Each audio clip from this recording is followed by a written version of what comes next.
네, 맞습니다. 도배가 쉬운 도전은 아니에요. 수많은 건설 기술들이 있지만 그 중에 도배는 우리가 이해하기 쉽게 노가다라는 표현을 잠시 빌리자면 노가다 중에 상노가다라고 저는 말할 수 있을 것 같습니다. 그럼 도배를 도전하시는 분들 중에서 과연 몇 명이나 살아남을까요? 제가 질문 하나 할게요.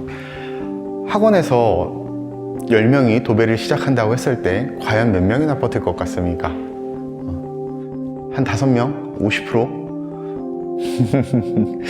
그거보단 더 남지 않을까요? 한 6, 7명은 그래도 살아남지 않을까요? 한 60, 70% 정도? 그런데요, 현실 속에서 우리 도배의 삶을 들여다보면은 10명이 도전한다고 했을 때 한 명이 겨우 살아남을까 말까 한 것이 현재의 도배 현실이라고 이야기들을 많이 합니다. 아니 10명 중에 한 명이 아니라 100명 중에 한 명이 살아남아도 이거는 굉장히 큰 확률이다 라고 얘기할 수 있는 그런 정도예요. 물론 이거 저의 생각만은 아닙니다. 수많은 사람들이 이야기하는 통계적인 숫자예요. 제가 가르쳐 왔던 사람들을 뒤돌아보면은 한 수십 명은 되는 것 같은데 그 중에 지금 도배업으로 살아가시는 분들은 불과 서너 명 정도도 안 되는 것 같습니다. 물론 제가 좀 성격이 더럽고 잘 못 가르쳐서 그럴 수는 있습니다. 맞다고요? 지금 당신 상황에서는 절대 할 수 없어. 당신 나이로는 무리야. 당신 체력으로는 절대 버틸 수 없어. 당신 경제력으로는 불과 한두 달 버티는 것도 힘들 거야. 이런 이야기들을 많이 하죠. 물론 다 맞는 말들입니다. 이 도배판에서 여러분들을 무너뜨리기 위한 조건들은 아주 차고 흘러 넘칩니다. 분명히 기억하셔야 돼요. 만만치가 않아요. 근데 그럼에도 불구하고 그 주위의 모든 걱정을 깨버리고 이 도배판에서 올라서시는 분들이 있어요. 제가 활동하는 인터넷 커뮤니티가 카페가 2군데가 있는데 그곳에서 활동하시는 분들을 보면은 정말 도배로 인생을 뒤집으신 분들이 정말 많습니다.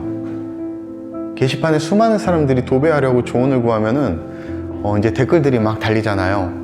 대부분이 무슨 댓글 달리는지 아세요? 그냥 하던 일 하세요. 지금 받는 월급에 만족하시면서 사시는 게 좋습니다. 다른 일 알아보세요. 근데 언뜻 보면은 그 댓글들이 빈정되는 것처럼 보일 수는 있어요. 그런데 아니에요. 그게 정말 틀린 말들이 아니거든요. 정말 여러분들을 걱정해주는 마음으로 하는 말들입니다. 물론 도전한다고 해서 100% 또 실패하는 것은 아니에요. 확률이 매우 낮은 것일 뿐입니다. 세상에서 가장 무서운 사람이 어떤 사람인지 아세요? 목숨 걸고 싸우는 사람이에요. 무슨 뜻인지 아시죠? 지금 현실에서 도배를 시작하려면은 그 정도의 각오는 반드시 가지셔야 한다는 겁니다. 몇 주 전에 저에게 이메일이 한 통 왔습니다. 63세인가 되는 분이신데 아주 길게 왔어요. 이제 제 책 교관의 일기를 읽고 도배를 도전하고 싶다고 하면서 책에는 연락처가 없고 이메일 주소만 있으니까 그래서 이메일로 연락을 했다고 하면서 장문의 이메일이 왔습니다. 본인은 이제 대기업에서 퇴직을 하고 식당에서 2년 동안인가 설거지를 하고 또 지금은 경비 업무를 하고 있다고 하시면서 자기가 과연 이 나이에 도배를 시작할 수 있는지 물어보시는 것이었습니다. 학원에도 문의했었는데 그 학원 원장이 나이 때문에 걸림돌이 될 거다라고 이야기를 했었대요. 나이 때문에 취업이 어려울 거라고. 본인은 체력적으로는 자신 있는데 열정도 자신 있는데 그럼 학원 원장의 판단이 잘못된 것일까요? 너무 보수적일까? 아니에요. 현실적으로 도배사로 성장하기에는 가능성이 너무나 낮은 것에 그 현실이 팩트라는 것에는 저도 100% 공감합니다. 근데 제가 뭐라고 답장을 보냈냐면요, 저도 좀 길게 썼어요. 제가 가능성이 낮기는 하지만 가능성이 없는 것은 아닙니다. 선생님이 정말 간절한 노력과 열정 그리고 체력이 있으시다고 한다면 도전의 가치는 있으실 겁니다 라고 하면서 하나의 사례를 같이 적어드렸습니다. 저는 제가 사는 지역에 자율방범대 활동을 하고 있습니다. 저는 이제 저희 자율방범대 이제 대장님의 이야기를 했는데 저희 대장님께서 지금은 이제 나이가 있으시지만 59세 때에 그분의 자녀들에게 인생의 도전을 일깨워주고 싶어서 자녀들 앞에서 한 가지 내기를 하셨대요. 도전의 내기. 그래서 그분이 어떤 도전을 하셨냐면 한국수자원공사 아시죠? 한국수자원공사에 공채 응시를 하셨어요. 정말 그 과정이 정말 어렵고 힘들었지만 결론적으로 보면 그분이 최종 합격을 하셨습니다. 59세에 한국수자원공사 공채 합격을 하셨어요. 이렇게 말씀드리면 그분이 무슨 엄청난 경력이나 자격증이나 또 뭐 이런 조건들이 있지 않겠냐라고 말씀하실 수도 있는데, 그분이 지난 세월 동안 해오신 일들은 이제 주로 이제 샤시 시공하는 거, 그리고 용접하는 거, 그리고 이제 페인트 시공하는 거, 건설 관련 일을 해오셨고, 공채에 응시할 당시에 어떤 일을 하고 계셨었냐면 제 사무실 근처에서 아내와 함께 아주 작은 슈퍼마켓을 운영하고 있었을 때입니다. 그런 상황에서 도전해서 합격을 하신 거예요.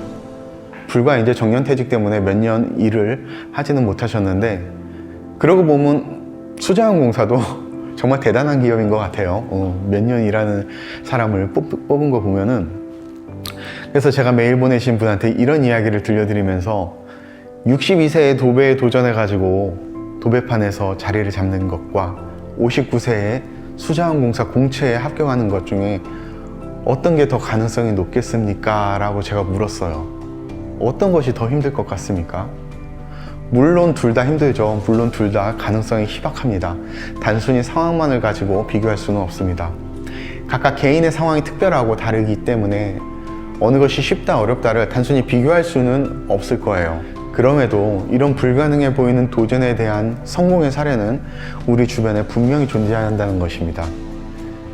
그래서 학원만이 아닌 도배로 성장하기 위한 또 다른 우회하는 방법을 그분께 알려드린 적이 있었습니다. 그분이 실제로 도배를 도전하셨는지는 모르겠어요. 그 이후로 연락이 없었거든요. 나이가 걸리고 체력이 걸리고 여러모로 환경이 어려워서 도전을 주저하신다면 절대 어느 누구도 등 떠밀면서 도배를 도전하라고 강요하지는 않습니다. 그 길이 쉬운 길이 아니라는 것을 너무나 잘 알고 있거든요. 지금의 도배사들의 삶 속에도 그 지난 시간들이 다 새겨져 있기 때문에 쉽지 않다고 이야기를 해주는 겁니다. 하지만 그럼에도 불구하고 도배의 가치와 비전을 바라보고 내 모든 것들을 다 던져서 정말 열심히 할 수 있다라는 그러한 마음으로 도전을 하신다면 남녀노소 정말 나이 불문하고 저는 조용히 응원하도록 하겠습니다. 앞에서 이야기한 것처럼 정말 도배를 도전해서 정말 큰 빛을, 정말 큰 선한 영향력을 이 세상 가운데 나타낼 수 있는 인생의 귀한 사례들이 여러분들의 삶 속에서 나타났으면, 정말 많이 나타났으면 좋겠습니다.